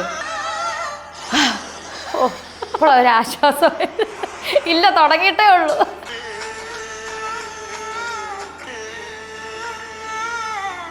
ഓക്കെ, ഇതാണ് ഈ ഞെക്കിപ്പിടുത്തം. ആയിരുന്നു ഒരു എന്താ പറയാ, വലിയൊരു സാധനത്തെ. അതെ, കാര്യം ഇത് വേറൊരു നെഗറ്റീവിന് വഴിയൊരുക്കി. സത്യം, ചേച്ചിന്റെ ഒരു അഭിനയം കാണുന്നു, അതിൽ കുറച്ച് ഇന്റിമസി സീൻ അതിൽ പെട്ടെന്ന് ചെയ്യുന്നു. അപ്പൊ ആളുകൾ ഇവൾ ഇങ്ങനെയും തുടങ്ങിയോ, അങ്ങനെയും ഒരു ചിന്താഗതി ആളുകളിലേക്ക്. അതിനകത്ത് തന്നെ ഒരു സത്യം, ഇന്റിമസി സീൻ. സീൻ എന്ന് പറഞ്ഞാൽ എന്താണ്? നമ്മൾ സിനിമയ്ക്കല്ലേ പറയണേ സീൻ, അല്ലെങ്കിൽ ഒരു അഭിനയത്തിന്റെ അഭിനയമാണല്ലോ ഈ മീഡിയയിൽ വരിക. നമ്മൾ ജീവിക്കുന്നത് ഒരിക്കലും മീഡിയയിൽ വരില്ല. ഈ അഭിനയത്തിന് തന്നെയാണ് നമ്മൾ ക്രിട്ടിസൈസ് ചെയ്തുകൊണ്ടിരിക്കുന്നത്. പലതരത്തിലുള്ള അഭിനയമുണ്ട് അല്ലെ? നമുക്ക് എങ്ങനെ വേണമെങ്കിലും അഭിനയിക്കാം, പല രീതിയിൽ അഭിനയിക്കുന്ന അഭിനേതാക്കളുണ്ട്. അപ്പൊ ചേച്ചിയുടെ ഈ ഇന്റിമസി അഭിനയത്തെ തന്നെയാണ് നമ്മൾ വിലയിരുത്തുന്നത്. അപ്പൊ ആ ഒരു അഭിനയം ഞാനായതുകൊണ്ട് ഒരു പക്ഷെ അങ്ങനെയും ആയിരിക്കാം. കാരണം എത്രയോ പേര് ഇതിലും കൂടുതൽ അഭിനയിക്കുന്നുണ്ട്. സത്യമാണ്. അതെ, പ്രശ്നം. സിനിമ അല്ലാതെ റീല് ചെയ്യുന്നവരില്ലേ, എല്ലാം കാണിച്ചും കെട്ടിപ്പിടിച്ചൊക്കെ ചെയ്യണവരുണ്ടല്ലോ, എന്തൊക്കെ ചെയ്യണവരുണ്ട്. അവർക്ക് ആർക്കും ഇല്ല ഈ നെഗറ്റീവ്. അവരെയൊക്കെ ചങ്കുകളാക്കി വെച്ചേക്കുവാണ് ആൾക്കാര്. ബിക്കിനി ഇടുന്നവരില്ലേ, ഇവര് മലയാളീസ് ഇല്ലേ ചെയ്യുന്നത്, അവരെ ഒന്നും കുറ്റപ്പെടുത്തുന്നില്ല. എനിക്ക് അവരെയൊക്കെ ഇഷ്ടമാണ് കേട്ടോ. അതൊക്കെ അവരുടെ ജോലിയാണ്, അവരുടെ സന്തോഷം. അവരുടെ ബോഡി നല്ല ഭംഗിയുണ്ട്, അവർ കാണിക്കട്ടെ. അതിനെന്താണ്, എനിക്ക് ഞാൻ അങ്ങനെയാണ് ഓർക്കുന്നത്.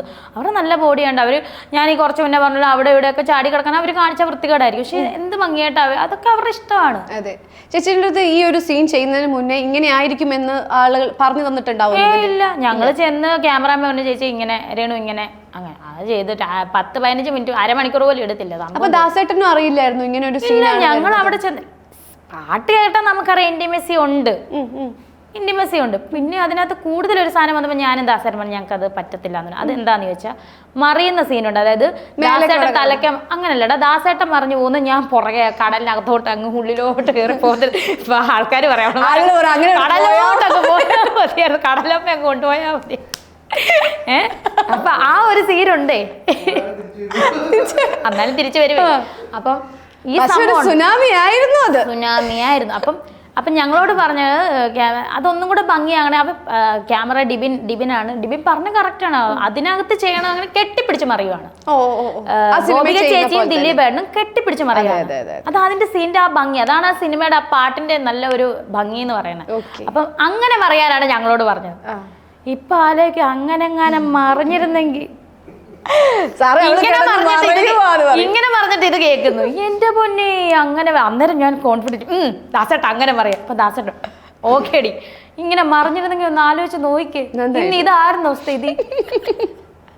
ഇത് കഴിഞ്ഞതിന് ശേഷം ദാസേട്ടൻ പറഞ്ഞോ രേണു ഇത് നമുക്ക് ചിലപ്പോൾ കുറച്ച് നെഗറ്റീവ് അടിക്കാൻ ചാൻസ് ഉണ്ടെന്ന് പറഞ്ഞോ? അങ്ങനൊന്നും പറഞ്ഞില്ല. ഇത് എന്തെങ്കിലും വിവാദം ചെറിയ രീതിയിലാകുമായിരിക്കും കേട്ടോ, ചെറിയ രീതിയിൽ. പക്ഷെ ഇത് ഇത്ര വലിയ വിവാദമാകുന്നത് ഞാനോ ദാസേട്ടനോ ആ ക്യാമറ ഉപയോഗിച്ച് ആ ക്യാമറ ചെയ്ത ഡിബിനോ നമ്മുടെ കൂട്ടത്തിലുള്ള ആരും പ്രതീക്ഷിച്ചില്ല. ദൈവസത്യം ഞാനിപ്പോൾ ആ ഒരു ഷൂട്ടിംഗ് ദിവസം ഞാൻ ഓർക്കുവാണ്. ആ ദിവസം ഞാൻ ഓർക്കുന്നു. കാരണം സിമ്പിളായിട്ട് പോയി ഡ്രസ്സ് ചേഞ്ച് ചെയ്യാനുള്ള റൂം ഉണ്ടായിരുന്നു. ഞാനും എൻ്റെ കൂടെ ഉള്ളൊരു കുട്ടി ഉണ്ടായിരുന്നു, ദാസേൻ്റെ കൂടെ റീൽ ചെയ്ത കുട്ടിയാണ്. എനിക്കൊരു ഹെൽപ്പിന് വേണ്ടിയിട്ട് കൊണ്ടുവന്ന കുട്ടി. മേക്കപ്പ് ഒക്കെ ചെയ്ത ആ കുട്ടി ഞാനും പോയി ഡ്രസ്സ് മാറി. അത് കഴിഞ്ഞ് ദാസേട്ടൻ പോയി ഡ്രസ്സ് ഇട്ടിട്ട് വന്നിട്ട് ഞങ്ങൾ അവിടെ പോയപ്പോഴും ഒക്കെ ഇത് ചെയ്യുമ്പോഴൊന്നും ഇങ്ങനെ ഒരു വിഷയമേ ഞങ്ങൾക്ക് അങ്ങനെ വലിയ വിവാദം ഒന്നുമില്ലായിരുന്നു. റീല് മനോഹരമായിട്ട് അത് ചെയ്തു, പാട്ടിട്ടൊന്നുമല്ല ചെയ്തത്. ഡിബിൻ പറഞ്ഞു ഇങ്ങനെ ചെയ്യുക, ആക്ഷൻ ചെയ്യുക. അപ്പോൾ അവർ പറഞ്ഞൊരു കാര്യമുണ്ട്, പ്രൊഫഷണൽ ചെയ്യണ ആ കറക്റ്റ് ഞങ്ങൾക്ക് കിട്ടി എന്ന് പറഞ്ഞു. അവർ സാറ്റിസ്ഫൈഡ് ആണ്. തീർച്ചയായിട്ടും അവർ പറഞ്ഞു ഒരു എന്താ പറയാ പല ടേക്കുകൾ എടുത്തില്ല. തീർച്ചയായിട്ടും പെട്ടെന്ന് ഒരു 15-20-25 മിനിറ്റുള്ള സംഭവം തീർത്ത് കഴിഞ്ഞപ്പോൾ തന്നെ ദേഹം മുഴുവൻ മണലും അങ്ങോട്ട് ഞങ്ങൾ വലിയ കാറിലാണ് കൊണ്ടുപോയി ഇറക്കിയത്. തിരിച്ച് ഞങ്ങളോട് പറയും ഇതിനകത്ത് മുഴുവൻ മണലാ, നടന്നു നോക്കണം അവിടെ വരെ. ഞാനും ദാസേട്ടനും ഒരു ബാഗ് വിട്ട് നനഞ്ഞ് അങ്ങോട്ട് പോരാ ചേച്ചി ദാസേട്ടാ ഹായ് തിരിച്ച് ഏതാടാ തെറ്റകളെന്ന്. ഇത് ചെയ്തിട്ട് ചേച്ചി വീട്ടിൽ പോയപ്പോ വീട്ടിലുള്ള ആരോടെങ്കിലും ഷെയർ ചെയ്തോ? ഞാൻ ഇന്ന് കാരണം ഫസ്റ്റ് ടൈം ആണല്ലോ ഇങ്ങനെ ഒരു ഷൂട്ട് ചെയ്യുന്നത്. ഇതിന് മുന്നേ ഞാൻ പറഞ്ഞായിരുന്നു, കിച്ചുവിനോട് പറഞ്ഞായിരുന്നു. ചേട്ടൻ്റെ വൈഫുണ്ട് പറയും. പിന്നെ വീട്ടിൽ എൻ്റെ ചേച്ചിയുടെ ഹസ്ബൻഡ്, അമ്മയും പപ്പയൊന്നും അത്ര സോഷ്യൽ മീഡിയ ആക്റ്റീവ് അല്ല. എന്നാലും അവരോട് പറയാം ഇങ്ങനെ റീലുണ്ട്, ഒരു വീഡിയോ ഉണ്ട് ചെയ്യുന്നത്. കിച്ചുവിനോട് പറഞ്ഞിട്ട് ദാസേട്ടൻ കോഴിക്കോടുമായിട്ടൊരു സംഭവം ഇങ്ങനെ അവനോട് പറഞ്ഞിട്ട് സംഭവം ചെയ്യാൻ പോവാ, വേറെ ഒന്നും അല്ല, ഒരു റീലാണ്, കിട്ടില്ല സാധനമാണ്, ഇറങ്ങുമ്പോൾ ഭയങ്കര സംഭവം. അവനിങ്ങനെ ഒരു തമ്പ് തന്നെ, അല്ലാതെ അവൻ അതിൽ കൂടുതലൊന്നും എന്നതാ ക്രിട്ടിസൈസ് ചെയ്യാനോ ഒന്നും. ഞാൻ കിച്ചണിൽ കണ്ട ഒരു വലിയൊരു പ്രത്യേകത എന്ന് എനിക്ക് തോന്നിയിട്ടുള്ളത്, അവന്റെ ഇന്റർവ്യൂസ് കണ്ട് പരിചയം മാത്രമേ എനിക്ക് അവനായിട്ടുള്ളൂ. പക്ഷെ അവൻ ഒരു സ്പേസ് തരുന്നുണ്ടെന്ന് എനിക്ക് തോന്നിയിട്ടുണ്ട്. കാരണം അമ്മക്ക് ഇഷ്ടമാണെങ്കിൽ അമ്മ ചെയ്യട്ടെ. കാരണം ഇത്ര ഉള്ളപ്പോഴല്ലേ അവനെ എനിക്ക് കിട്ടിയത്. ഇത്രയും ആകണമെങ്കിൽ ഞാൻ കൂടെ തന്നെ ഇപ്പോഴും അവൻ എന്നെ അമ്മയെന്ന് വിളിക്കണമെങ്കിൽ ഞാൻ എങ്ങനെയാണ് അവൻ്റെ അടുത്ത് നിൽക്കണത്? സോ അതുകൊണ്ട് അവന്റെ അമ്മയല്ലേ ഞാൻ. ഈ ലോകത്തിൽ ജീവനോടിരിക്കുന്ന ഒരു അമ്മയുള്ളൂ ഞാൻ. അതെ അതെ അതെ അതെ അതെ. ഈ അടുത്ത് അവൻ്റെ അടുത്ത് ഒരു ക്വസ്റ്റ്യൻ ആരോ ചോദിക്കുന്നതായിട്ട് കേട്ടു, അമ്മ വീണ്ടും വിവാഹം കഴിക്കുന്നതിനെ പറ്റി എന്താണ് അഭിപ്രായം എന്ന്. അപ്പോഴും കിച്ചു പറയുന്നുണ്ട് അമ്മയുടെ ഇഷ്ടം, അമ്മക്ക് കല്യാണം കഴിക്കണമെങ്കിൽ അമ്മ കഴിക്കട്ടെ. അപ്പൊ ആ ഒരു കുട്ടി അത്രമാത്രം ഒരു സ്പേസ് തരുന്നത് കൊണ്ടല്ലേ അത് അവനൊരു സ്വാതന്ത്ര്യം അല്ലേ അമ്മ എന്ന നിലയിൽ ഞങ്ങളുടെ റിലേഷൻ അല്ലെങ്കിൽ ഞങ്ങളുടെ അമ്മ മകൻ എന്ന ആ ഒരു ബന്ധം ഞങ്ങൾക്കേ അറിയത്തുള്ളൂ. ഇതിപ്പോ ഞങ്ങൾക്ക് മറ്റുള്ളവരുടെ മുന്നിൽ സോഷ്യൽ മീഡിയ വഴി കാണിക്കാനൊന്നും ഞങ്ങൾക്ക് പറ്റത്തില്ല. അതിന് താല്പര്യമില്ല എനിക്ക്. മനസ്സിലായോ? അവന് അവൻ്റേതായിട്ടുള്ള സ്പേസ് ഉണ്ട്, എനിക്ക് എൻ്റേതായിട്ടുള്ള. അപ്പോൾ അത് ഞങ്ങളൊരു മ്യൂച്വൽ അണ്ടർസ്റ്റാൻഡിങ്ങിലാണ് പോകുന്നത്. ഇതിന് മുന്നേ ഞങ്ങളുടെ നടുക്ക് നിന്ന ഒരാളാണ് സൂചേട്ടൻ. അദ്ദേഹം ഇപ്പം ഞങ്ങളുടെ ഇടയിലില്ല. ഞങ്ങൾക്ക് വേണമെങ്കിൽ രണ്ടായിട്ട് പിരിയായിരുന്നു. ഇല്ലേ? പിരിയായിരുന്നു. ഈ നാട്ടുകാർ തന്നെ പിരിച്ചല്ലോ. അയ്യോ ഞങ്ങൾ അടിച്ചു പിരിഞ്ഞ് അങ്ങനെ ഇങ്ങനെ. ഈ ഒരു കുറേ കമന്റ് ഇങ്ങനെ വന്നപ്പം കിച്ചു അമ്മനെ വിളിക്കുകയെ അല്ലെങ്കിൽ എന്താ അമ്മ ഇങ്ങനെ അങ്ങനെ എന്ത് ഷെയർ ചെയ്തോ? ഞാൻ എന്താടാ ഒന്നുകൂടി പറഞ്ഞ എനിക്ക് ശ്രദ്ധിച്ചു. വേറൊരു കാര്യം ചിന്തിച്ചു. ആ കാര്യം എന്താ പറഞ്ഞോളൂ. ഞാനൊരു എന്താ പറയുക, എന്നെ ഇവർ രണ്ട് സ്നേഹിച്ച സൂചേട്ടനും മകനും എത്രത്തോളം സ്നേഹിച്ചെന്നുള്ള വന്ന സമയത്ത് ഞാനിപ്പോൾ ഒരു സംഭവം ഓർക്കുന്നു. അതായത് വടക്കാഞ്ചേരിയിൽ കിച്ചുവിനറിയാം. ഇപ്പം ജീവനോടുള്ളത് ഞാനും കിച്ചു അല്ലേ ഉള്ളൂ. സൂചേട്ടൻ മരിച്ചുപോയി. പിന്നെ അറിയാവുന്ന എൻ്റെ ചേച്ചിയുടെ ഹസ്ബൻഡിനും പിന്നെ നമ്മുടെ മുത്തളിയൻ എന്ന് പറഞ്ഞ നമുക്കൊരളിയുണ്ട് വണ്ടി ഓടിക്കാൻ വന്ന നമ്മുടെ കസിനാണ്. എൻ്റെ മാമനായിട്ട് വരും. ഞങ്ങൾ ഇത്രയും പേരുമാണ് വടക്കാഞ്ചേരി. എന്നെ കെട്ടിയ സമയം ഋതപ്പനൊന്നും ഇല്ലെന്ന്. അപ്പം തീറ്റർപ്പായ എന്ന് പറയുന്ന സിനിമയുടെ ഷൂട്ടിന് ഞങ്ങളെ കൊണ്ടുപോയി. നല്ല രസം. അവിടെ ഞങ്ങൾ ഹോട്ടൽ റൂമിൽ അടിച്ചു പൊളി രാവിലെ ഷൂട്ടിന് പോകുന്നു, ഫുഡ് കഴിക്കുന്നത്. ഞങ്ങൾ ഉത്സവമായിട്ടാണ് പോയിക്കൊണ്ടത്. അപ്പോൾ സൂചിച്ചേട്ടൻ്റെ തീറ്റർപ്പായ എന്ന് പറഞ്ഞ മണിച്ചേട്ടൻ്റെ അനിയൻ്റെ ഒരു സിനിമയാണ് ചെയ്തുകൊണ്ട്. സൂചിച്ചേട്ടൻ നല്ല ക്യാരക്ടറാണ്. അവിടെ ചെന്ന് അന്ന് കലിംഗ ശശി ചേട്ടനൊക്കെ ഉണ്ട്, മരിച്ചുപോയ ചേട്ടനുണ്ട്, അതുപോലെ ലീല ചേച്ചിയുണ്ട്, എല്ലാവരും കുളപ്പള്ളി ലീല ചേച്ചിയുണ്ട്. എല്ലാവരുമായിട്ട് നല്ല ഫ്രണ്ട്ഷിപ്പിലാണ്, നല്ല ഹാപ്പി ആയിട്ട്. സോണി അഗർവാൾ ആ ചേച്ചി, ആ മാമാണ് അതിനകത്ത് അഭിനയിക്കുന്നത്. അപ്പോൾ ഹാപ്പി ആയിട്ട് പോകുന്നത്. ആ സമയത്ത് എൻ്റെ അമ്മാവൻ്റെ മോള്, ഞങ്ങൾ ആ ലൊക്കേഷനിലാണ്. എൻ്റെ അമ്മയുടെ ആങ്ങള, എൻ്റെ അമ്മയുടെ സ്വന്തം ആങ്ങളയുടെ മോള് മരിച്ചു. പെട്ടെന്നൊരു മരണം ഉണ്ടായി, ആക്സിഡൻറ്റ്, ഡെത്ത്.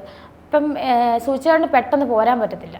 ഏട്ടന് മോനും അവിടെ നിൽക്കണം, കാരണം അന്ന് ഷൂട്ട് ചെയ്തേ പറ്റത്തുള്ളൂ. അപ്പോൾ എന്നെയും എൻ്റെ ചേച്ചിയുടെ ഹസ്ബൻഡിനെയും അളിയനെ, ഞങ്ങളുടെ അളിയാന്ന് വിളിക്കുന്ന ഞങ്ങളുടെ മാമനെയും കൂടെ വീഡിയോ സൂചിച്ചപ്പോൾ നിങ്ങളെന്നാൽ പോയിട്ട് കണ്ടിട്ടോ, ഞാൻ പിന്നെ വന്ന് ഷൂട്ട് കഴിഞ്ഞ് കണ്ടോളാന്ന് പറഞ്ഞു. അപ്പം ഞങ്ങൾ പോരാണെങ്കിൽ സൂചിച്ചേട്ടനും കിച്ചും കൂടെ എടാ അമ്മ പോവുക, നമുക്കൊരു കാര്യം ചെയ്യാം, നമുക്ക് അമ്മ എപ്പോഴും ഇടുന്നൊരു ഡ്രസ്സുണ്ട്. അത് അപ്പോഴും ഞങ്ങളുടെ സ്നേഹം അതാണ്. എടാ അമ്മ എപ്പോഴും ഇടുന്നൊരു ഡ്രസ്സില്ലേ, ഒരു നീലക്കളർ. സത്യം കിച്ചുവിന് ഇതറിയാം. ഒരു വെൽവെറ്റിൻ്റെ ഒരു ഡ്രസ്സ് ഞാൻ ഇടുമായിരുന്നു ആ സമയത്ത്. ആ ഡ്രസ്സ് നമുക്ക് എടുത്ത് വെച്ചാലോ അമ്മയുടെ ഒരു ദിവസം ഞാൻ മാറി നിൽക്കുന്നതിന് അതുകൊണ്ടിരിക്കുമായിരുന്നു അച്ഛനും മോനും. ഇല്ലെന്ന് കിച്ചു പറയട്ടെ, ഞാനത് ഇപ്പോഴാണ് എടുക്കുന്നത് ഇതൊക്കെ. അവരതുകൊണ്ട് അപ്പോൾ അത്രമാത്രം ഞങ്ങൾ അങ്ങനെയായിരുന്നു. ഞങ്ങൾ 3 പേരും സാറ്റ് കളിക്കും, സൂചിച്ചേട്ടനും ഞാൻ ഇവനും അതുപോലെ കിച്ചുവും അതുപോലെ ഓടിച്ചിട്ടും ഞങ്ങൾ ഭയങ്കര ഹാപ്പി ആയിരുന്നു. അവൻ കുഞ്ഞല്ലായിരുന്നു അന്ന്. ഞങ്ങളുടെ നടുക്ക് കിടന്നായിരുന്നു ഉറങ്ങുന്നത് കിച്ചു. 6ാം ക്ലാസ്സിൽ 7ാം ക്ലാസ്സിലും പഠിച്ചപ്പോൾ ഞങ്ങളുടെ കൂടെ. ചേച്ചി ഇവന് എത്ര വയസ്സുള്ളപ്പോഴാ ചേച്ചി ഇവര് 12 വയസ്സുള്ളപ്പോൾ കിച്ചുവിന് 12 വയസ്സ്. അന്ന് കുഞ്ഞാണ് അവൻ. 12 വയസ്സിൻ്റെതായിട്ടുള്ള ആളില്ല അവൻ കുഞ്ഞു രീതി. അതായത് സൂചിച്ചേട്ടൻ പാട്ടുപാടി ഉറക്കാം ഞാൻ താമരപ്പൂ പൈതലേ, കേട്ടു കേട്ടു നീ ഉറങ്ങൻ കരളിൻ്റെ. ആ പാട്ട് പാടിയാണ് സൂചിച്ചേട്ടൻ ഉറക്കുന്നത്.